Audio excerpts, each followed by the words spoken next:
passion is infectious and passion can get a ton done. Everything that we're doing is supposed to be something that is an act of worship. The way somebody has sustainable passion is because it's coming from within. In the broadest stroke, it would be success is when we're following Christ and obeying him in every single way, shape, and form.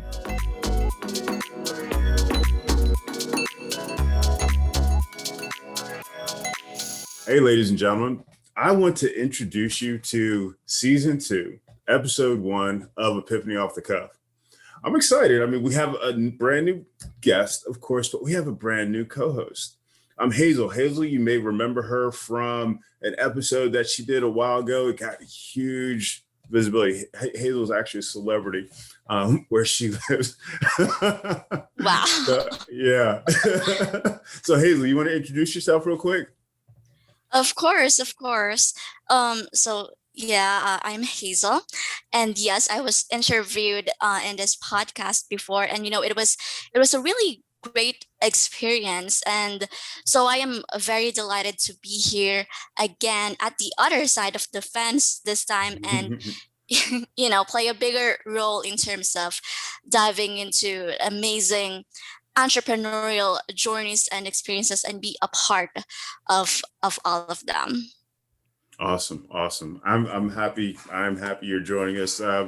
Hazel brings a wealth of knowledge and experience as an entrepreneur. She's just all around awesome and smart and all that good stuff. So I think you guys are going to enjoy working with her listening and watching her as well.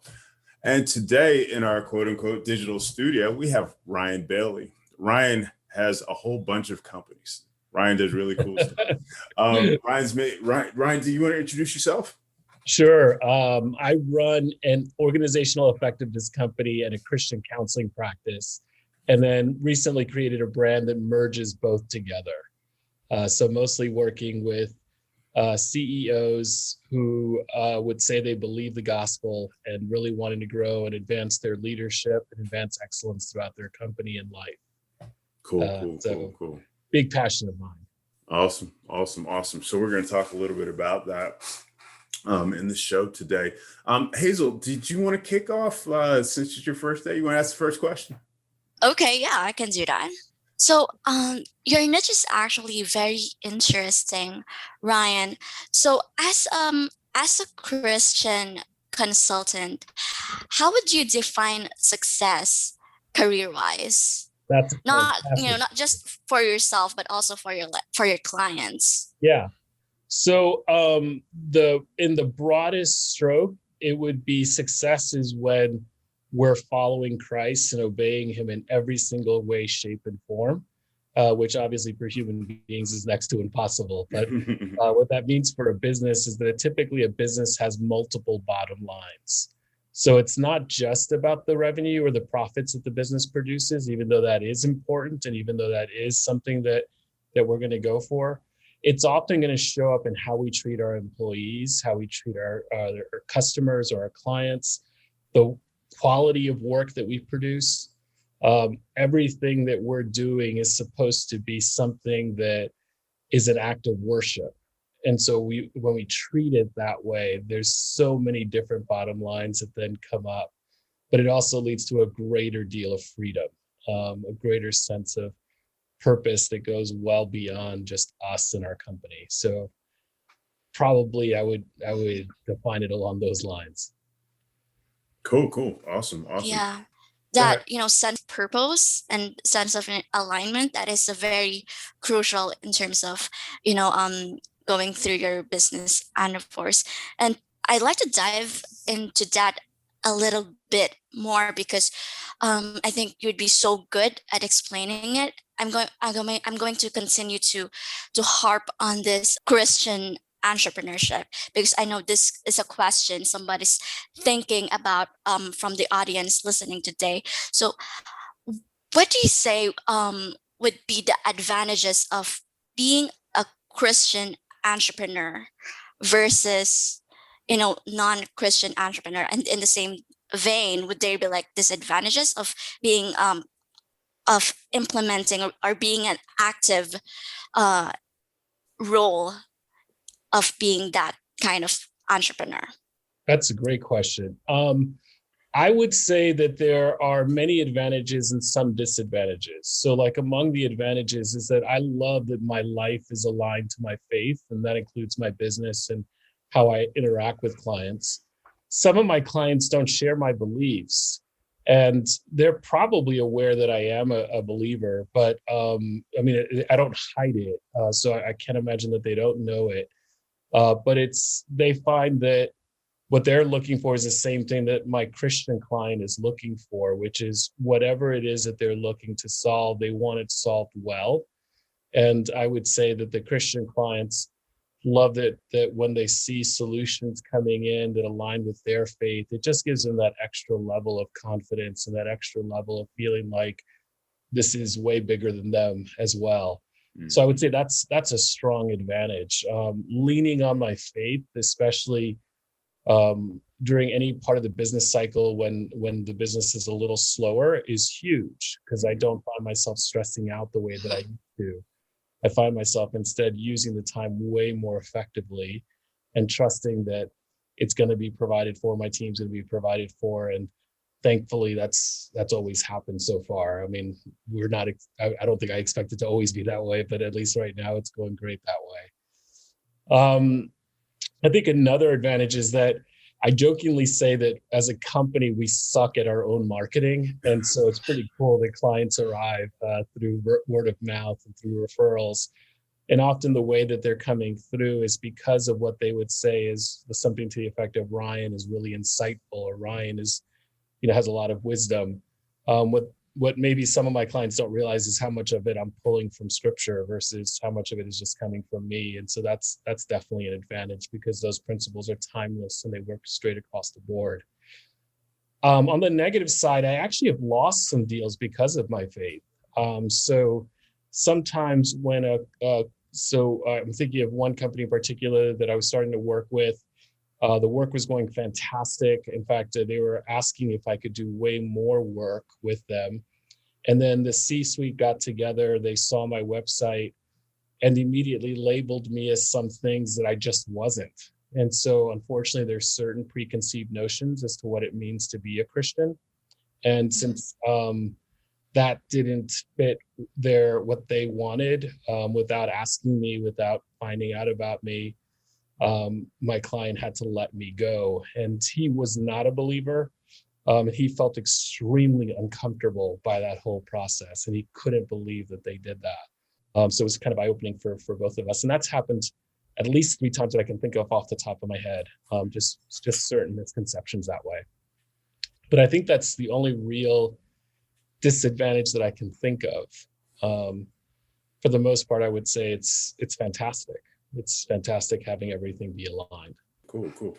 So I guess what gave you the courage or the I guess the drive, you might say, to lead with being a Christian coach for business leaders versus just being a business coach? Yeah. So I was raised in Manhattan, and Tim Keller, who started Redeemer Presbyterian Church of New York City, which is a huge church in New York, that's planted lots of churches across the globe from there and from city to city ministry. Very, very early on, it was like 1989, they were just starting to meet at a church. Tim Keller made a statement that he wanted, one of the things he wanted to see Redeemer do was to help Christians rise to the top of their fields and influence those fields for Christ. Mm-hmm. And when he said that, everything inside of me was like, I want to be a part of that. Mm-hmm. And at the time, I didn't know what coaching was. And I don't know how I didn't know what coaching was, because frankly, there were a couple coaches going to Redeemer and we were small. Mm-hmm. So I should have found out about it. I thought, at that time that maybe I was writing business plans for a living at that time. So I just thought, maybe that's the way I was going to do it. But I also just didn't know how to kind of put it together, and just didn't understand enough about my own wiring and things like that. Mm-hmm. But once I started putting it together, what I realized is that I wanted to be overt. I did not want to be, I did not want my faith to be on the sidelines. And that was mostly because it's such a strong part of who I am, and it's such a strong part of how I do the work, that it almost felt like, I know this is going to sound weird, it would almost sound like I was plagiarizing or something like that if I wasn't being overt, because it's like so much of what I'm doing and getting and offering clients just comes from my faith. Yeah. And so it just would have felt weird. And so I toyed with the idea of not being so overt. And whenever I did, I just got super uncomfortable. One of our brands is not overt, mostly because we're working with teams at that point, and some of the team members may not share our faith. But we did that more for them, just to show them that we're going to respect where they are and do our jobs and do what we're called to do. But as far as me as a person, or as far as anybody who meets me, even on that team, they would pretty much know that I'm a believer. It wouldn't be hard for them to find out. And so it just felt like I really want to be me, and I don't want to hide any part of me. And so let me just let it rip. And I've been very, very fortunate that clients prefer. Excellent. So it was really like passion and purpose. Yeah. That really drove all of that. Exactly. How important, from a general sense, how important do you see? Because I mean, you work with business leaders for years and years and years. How important is that passion and that purpose, for that business leader, or just in general for people that are running companies? Oh my goodness, yeah. So passion is one of our company values. I hire people who are passionate. I love working with people who are passionate. Passion is infectious, and passion can get a ton done. And I love that. I love when I mean, even some of my clients, like anybody who knows me knows that I'm not an engineer. I'm not one of those guys. I'm a much more of a people person. But when I get around some of my engineering clients and they start getting really passionate about the things that they're building and doing and things like that, I want to run to Georgia Tech and get a degree and join them. Just because it sells, and it's great, and it's awesome. It has conviction behind it, and it has the things that both of you have mentioned so far, the purpose behind it. It's like they're getting behind some cause, and they feel really intense about that cause. And I love to be a part of that. Yeah. So yeah, passion's a big deal, and I love encouraging my clients to be passionate. And most of my clients, fortunately, most of them are entrepreneurs or heads of companies who absolutely love what they do and love what their company and their brand is doing. And so that part isn't hard to instill in them. So that goes well. Gotcha. And what about purpose? Yeah, so I think passion and purpose sometimes go hand in hand, because the way I kind of look at passion, like the way somebody has sustainable passion is because it's coming from within, from a deep place within. And typically it's something that's way longer lasting than something that's just kind of temporary. And so oftentimes passion comes from knowing your purpose, and then people being able to take off from that and seeing how cool it is that they get to do this purpose, whatever that purpose is for them. And then the more they feed that, typically the better I see it go for them. And so I'm also not saying just like passion is just the emotion of being consumed. It's not just that. It's more like the quest of a fulfillment, or the feeling the excitement of the quest of trying to fulfill their purpose. Yeah. It's typically the way I would see passion. Cool. More. That is beautiful. Cool. I love it. So I want to hone in on that passion and purpose as kind of like a requirement for business. And there are like two types of people. One type is like going through picking like the monetary side of the things without having to think much about passion, especially if it's something that doesn't have much of a monetary gain. And on the other side of the spectrum is a person who has chosen the passion path, but ends up, burning out Mhm. because they don't receive as much benefits or advantages as they would like. So how do you balance that two extremes? That's great. I'm actually learning about that right now. So I'm somebody who actually did struggle with burnout. And for much of my life, I've always just worked hard. So both my parents are surgeons. Both came from nothing. Were like really, really poor. Mother was from the Dominican Republic. When her dad got a visa to come into the country, they had to give up everything and just start all over. So both parents really instilled a really strong work ethic in me that I'm very, very grateful for. But then once I found a passion and I started taking off with it, what started happening is I was working crazy hours. I mean, just absolutely crazy hours. And it was starting to affect my health. It was starting to affect a lot of things.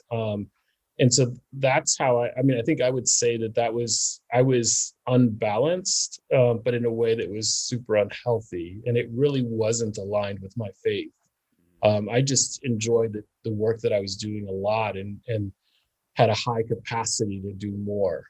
So back then, I probably averaged literally, I don't think I ever went under like 85 hours a week, 90 hours a week, 6 days a week, hitting it pretty hard. Mhm. Um, I'm learning a lot to hone in my passion in a way that aligns with my faith better, Mhm. so that it's not just focused on career, it's actually focused across my life. Um, Mm. and in the process of seeing passion through a different grid, it's helping me to have way more balance. And ironically, it's also helping my company to grow even faster. Mm. So with me working now 50 to 55 hours a week, we are doing way better than when I was working 85 to 90 hours a week. And then the good news is my wife gets more of me, my three kids get more of me, my friends get more of me. I'm able to volunteer and do other things. My friends get more of me. I'm working out again. I'm doing some things to kind of turn all of it around. And so I kind of see all those elements as part of what I need to feel really passionate about my purpose and seeing my purpose broader than just my career, which I think influences all of it, frankly, Sure. and Sure. makes it better. Mhm. Beautiful.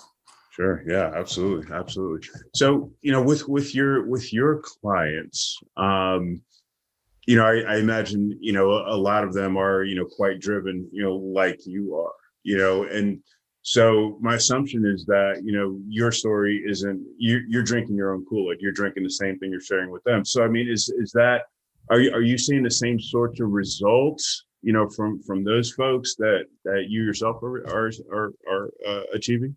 Yeah, what's really cool is watching my clients just kind of take off. And like Hmm. some of them were just like me. They overemphasized work and they kind of saw work as their way to take care of their family. So they would have said work was very family oriented. But when you really look at it, I think they, like me, were getting our identity from our work. And Hmm. so Mhm. what happened is that it led to a lot of real strong imbalances. And so the crazy thing is that I started helping them with their stuff, helping them their businesses to run better with less of their hours, helping their marriages, helping the way they parent, helping family situations, helping to grow friendships. And it's kind of like what's that old adage, the cobbler's children have no shoes, or whatever it is. I felt like that was me. It was kind of, it felt a little bit hypocritical after a while. It's like I was doing this for years before it dawned on me, hey Ryan, what about you? you know and I kind of feel a little embarrassed to say that, but I kept saying that I was going to do that, and I kept doing some things that were leading to that, but I wasn't being consistent. And it wasn't only Right. until fairly recently that I started making a real change. So I reduced my hours a few years ago, but then still was doing a lot of other things, and and now I've just really honed in a whole different way, to kind of go for the congruency that fits me better.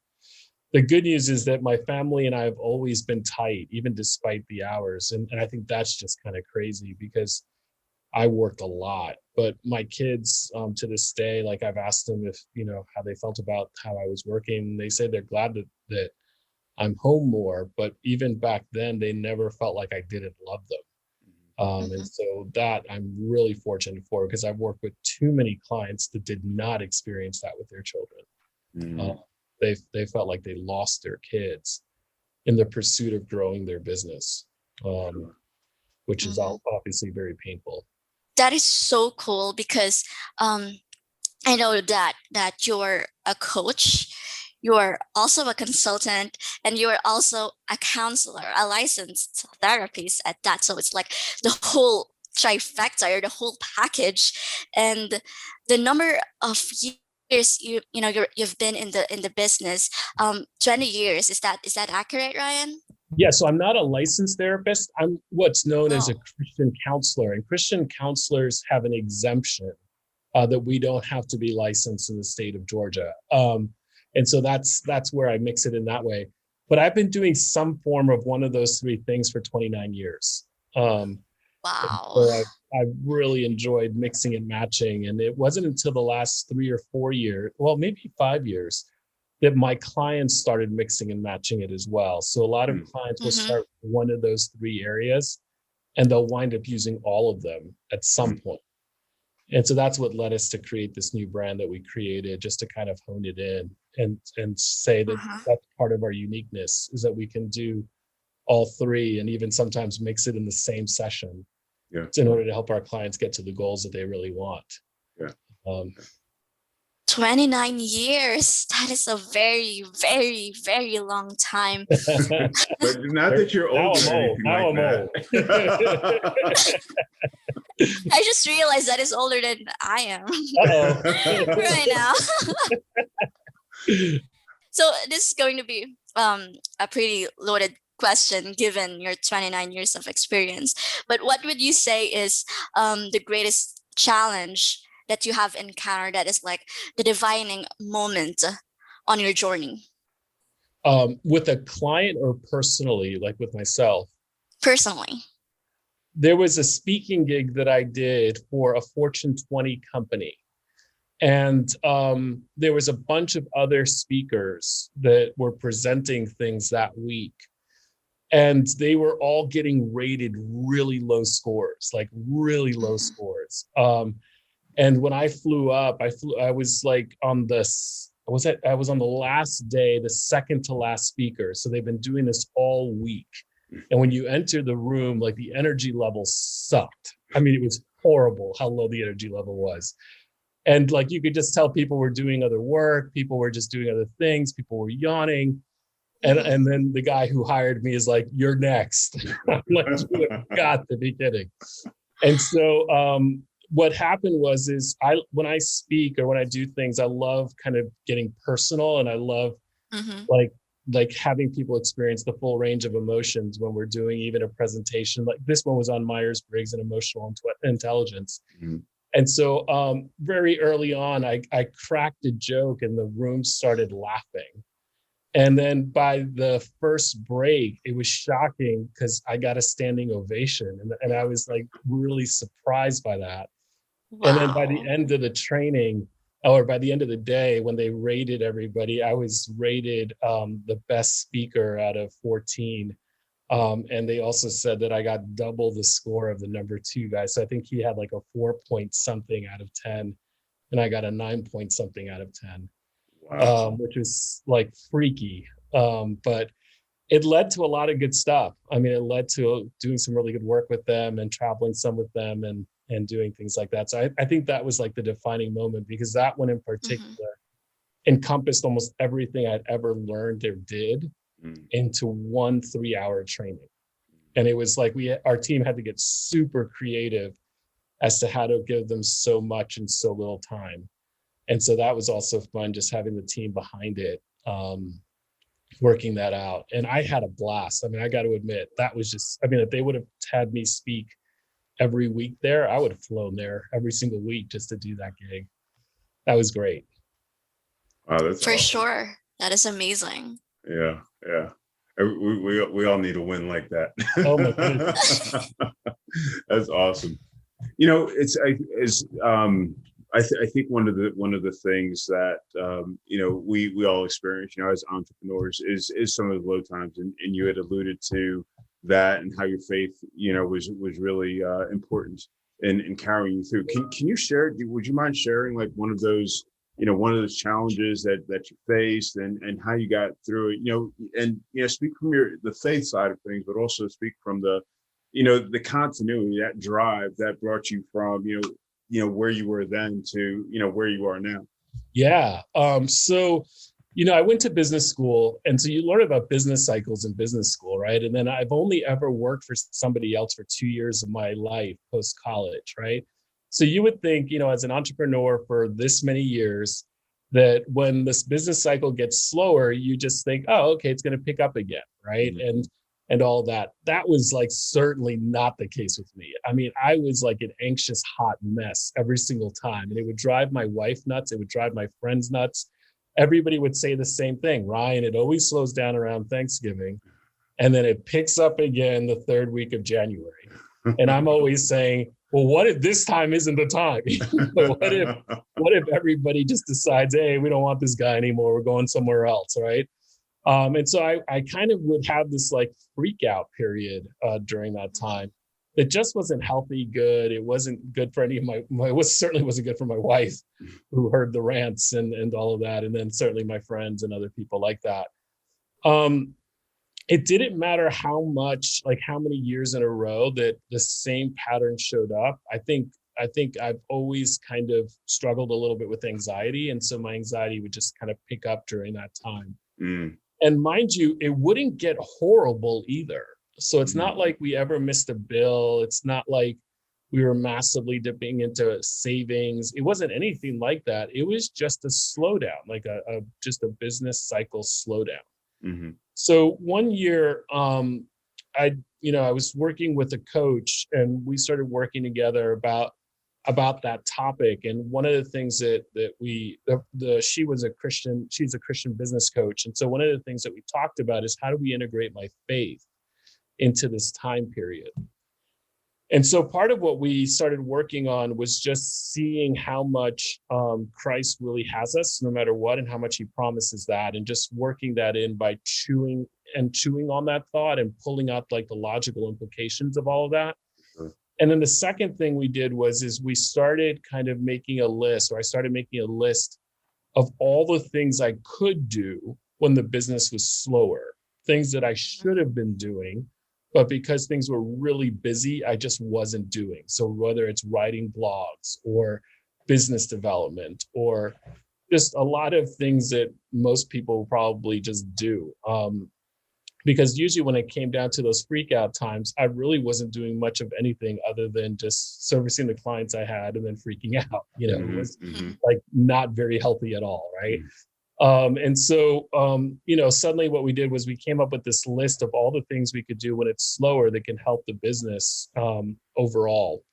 And then when the kind of the time period came, I was all prepared to do my list. And I was actually even looking forward to it, because I was like, man, I need to do this. Man, I need to do that. I was going to design this course. I was going to do all these other things. I was kind of getting excited because I was finally going to have the time to do it. Mm-hmm. And sure enough, ever since then, I've never had a slow time. So what it felt like was I never really truly got it tested. Instead, what has happened is at times a client will creep to above 25% of revenue. And that's usually my line, to where like, if it hits about 25%, it's like, I'm like, hey team, we got to do something, because obviously we don't want this client to slow down, but we got to get some of the other ones to lift up to bring that fucker under 25%. And inevitably what would sometimes happen is the client would get to that 25% mark, and then they would either say, hey, we're going to take a break. And so it would feel like the whole 25% was leaving right away, which wasn't always the case, obviously, or something like that would happen. And I got a chance to experience doing that list during those times. And so for the last, I think 5 or 6 years, it hasn't really been an issue. It's really relying and knowing that Christ means what he says when he says he's got me, and he's got my team, he's got my family. And then also just making sure that I was making the most of the time and not wasting time worrying, but instead, spending the time in a way that I normally don't get to. And the combination of both those things has been super helpful, like beyond helpful. Like I can't, like now that it wasn't until you asked that question, I can't think of a time when we've lost a pack of clients or one client in particular that had a pack of clients under that one client, where I got nervous or anxious. It just happened. I think there's like low grade murmurs. So on a scale of 1 to 10, like I feel it at about a 3, but not like it used to be like an 8. It was bad. 8 out of 10. Oh yeah, I would get so nervous. I mean, like my team would be like, it might be 8 out of 100. I'm just like, oh no. This is 8 out of 10. This is like, all the fire alarms are going off at this point, and the team's just kind of looking at me like, this is just like last year. Great team, great team. Good deal. Has there, I guess along those same lines, I mean, has there been a time, when you had the plan, you had the vision, and things didn't go as planned? Oh my goodness. And you felt like you were just going into that abyss. Oh yeah. Yeah. I mean, how did you get yourself back together? How did you get back on track and just like, all right, God, you got me? Yeah. So I can ideate with the best of them, right? So I can just generate idea after idea after idea after idea. And they're all super cool to me. And like, I get passionate and I design a business plan around it. And then I start spending money to work towards it. And it's crazy how they just don't usually pan out the way I think they're going to pan out.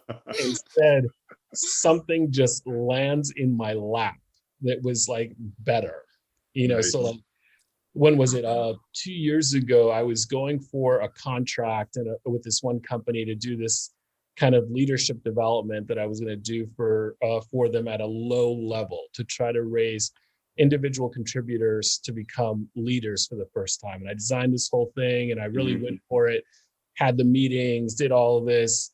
It was coming down to between us and like 2 other companies. And going and going and going and going. And it looked like we had it. And then we get the phone call that we didn't get it. And I was like, ouch. Like, yeah, big ouch, right? And then I think we got the call on a Tuesday. And then on a Thursday, somebody that I had worked with who was a CEO of a company, he said, hey, Ryan, I want you to start working with my company. Can you come in tomorrow so we could talk it through? We do one meeting where I didn't prepare anything for, right? Just showed up because he wanted us to talk frankly with some of the C-suite. We wound up with a contract that was 2.5 times larger than the one that I was going for. And I was working now mid-level to C-suite, to the ELT, the executive leadership. And which was way sweeter in so many different ways to kind of up their leadership capacity, and then also develop their pipeline. And so it's just crazy stuff like that. So like that's why I jokingly say that my marketing plan is now prayer, and that's about all. That's all. Because I'm obviously not doing as well when I try to figure it out on my own. But I'm obviously not somebody who takes things super casually. So it's like I'm always hunting, or it seems like, or I'm always trying to go for it in some way. That's awesome. Very cool. So the nature of your business, it's essentially granted that emotional intelligence is a must. And you also mentioned that earlier as well. So is there like a special sauce as to how do you get to the heart of the matter as far as your clients in terms counseling and coaching them to get what they want? That's great. How do you get right through to them? Yeah, so since we work very heavily with principles, and they're principles that are typically happening at a deep level versus at a surface level. What I do is when I'm talking to a client is I obviously have the principles in the back of my mind, but I'm actively listening for what's at the root of this. And because that question's in the back of my head, as the client's saying things, as I'm feeling what they're feeling, as I'm hearing like the tone shifts, I'm hearing their energy level shift, as different things that are happening that way are happening. What winds up happening is that it's almost like it becomes clear what the root is, and then I just have to ask some questions to test out if that's what it is. And sometimes, most of the times, the clients are like, "Oh my goodness, that's exactly it," and then we could design a plan around it. Sometimes clients say, "No, that's not quite it. It's more like this," and they sharpen it. And sometimes it's a little bit more of a struggle, but typically we kind of get to the heart fast, in part because we are listening for that heart. That is what we're trying to find. We don't want to create a plan that's on the surface. We want to like see real lasting change. We want it. We're not woo-woo coaches, that are going to hug you and send you on your way and you feel great for an hour. It's like that if we're not having impact, I think we feel like we shouldn't get paid, frankly, even if somebody feels good with us. And so actively listening for truth, actively listening for what's at the root, asking, probing, being able to kind of get validation from our client is absolutely key. And then once we a client says, yes, that's it, that's exactly what's going on in my life, then using some of those same principles to formulate plans is often really helpful. Or even flipping it back to the client. Now that you're seeing the root at this level, what do you sense you need to do? And sometimes our clients do a way better job at figuring out that plan than we ever would do. And so just really listening to that helps a ton. And then a lot of what we do from there is kind of fill in gaps. So we're definitely not the experts in every single industry we're working in at all. We're very much on the people side of it or soft skills side of it. And our clients are in a variety of different industries that we don't have expertise in. But because they're the expert on themselves and on their industry, they're able to then kind of take the root, take some of the stuff that we do, fill in the gaps, and then typically they can create fantastic plans that help them get the tangible results that they're looking for. And so in that way, it's actually a lot of fun. But also in that way, it simplifies things on our side because even though we're working in really different industries, the principles don't change. And so we can always just apply them in different scenarios. And then like you mentioned, sometimes we're not just working with the head of the company or the C-suite. We're also working sometimes with their marriages or their kids. And it's crazy how some of the same principles apply in a marriage as they do in a partnership in business. And it's just crazy how sometimes when you're dealing with employee to boss relationships, how some of the dynamics are similar to what in counseling terms would be family systems theory and what's going on between parent and child. And it's just freaky seeing like mixing and matching things that don't seem like they could go together to find out that they actually do and they work great. And just obviously not telling employees that they're the children of their boss or anything stupid like that. But typically that's the way we kind of work and that's the way it moves. And that's how we help people get to the heart and then obviously get out from where they are and grow.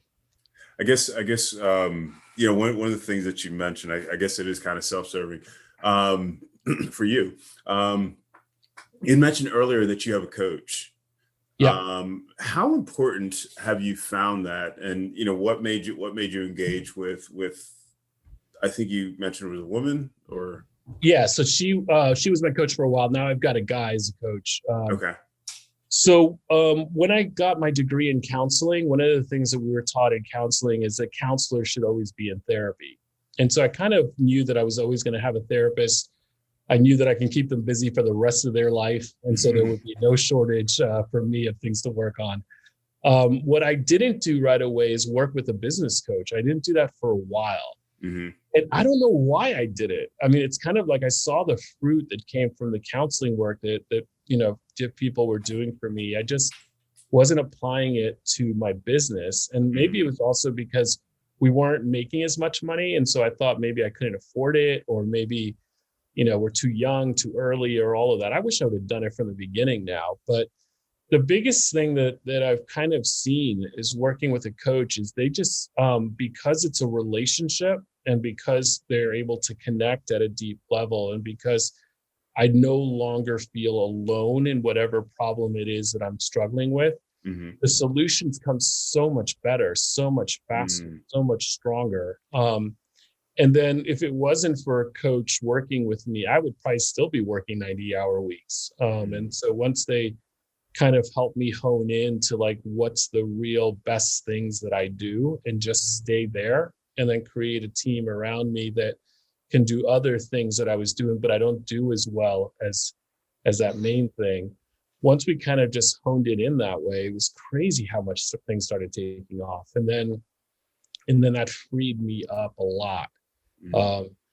And so, I don't think I'll ever be at a place where I'm not going to have a coach, or I'm not going to have a therapist in my life. I think it's just always going to be something that I do, because it's essential, I think, in many ways. And then the other factor with it is that I see a lot of clients in a day. And so it's really good being able to process what's happening in me as I'm working with the clients. Because if you just look at a typical day for me, it's like some of the clients are struggling with issues that are pretty intense, and they're down and things like that. Other sessions are complete celebration sessions. We just accomplished X. Can you believe it? This is so cool. And like, everybody's super excited. And so my emotions can be all over the place in a given day. And so it's always really useful to have somebody who's professional, who's been there, who's in it, and being able to kind of wrestle all that out, in addition to obviously my wife, who we talk way more than the therapist and I do, or the coach and I do, and friends as well. But yeah, I kind of see that as always being a part of my life, and wish I would have done it from the beginning, frankly. So this has been great. Hazel, did you have a good time? Yeah, absolutely. I have learned a lot. Absolutely. Cool. Absolutely. Ryan, thank you so much for coming on the show. Really appreciate all that you've shared, and all the wisdom. I think we can walk away with quite a bit. And of course, we've learned a lot about you and your journey, and your journey, especially as related to faith. I think that's a conversation that needs to happen, much more often, just because we're spiritual beings, and we serve a higher purpose. So this was cool. This is very, very cool. Hazel, anything else you wanted to add? No, I'm all good. Okay, awesome. Ryan, do you have any parting words of wisdom for us, for our audience? Nothing more than really know who you are, and really know what you're built for, and really go for it. Don't hold back, but just do it wisely. Don't lose yourself in it. Just one aspect of it, like vocation. Really look broader. Awesome. I love that. That is beautiful. Yeah. You're gonna see that show up someplace. Watch. That's great. Very cool, folks. Thank you so much for listening or watching to another episode of Epiphany Off the Cuff. We always enjoy hearing from you. You can always connect with us on social media. We're on Instagram, Twitter, Facebook, et cetera. And you can subscribe. Feel free to subscribe through iTunes and any other number of places. Anyway, you guys have a great day, and thanks again for joining. Take care. Bye, everyone. Thank you for listening.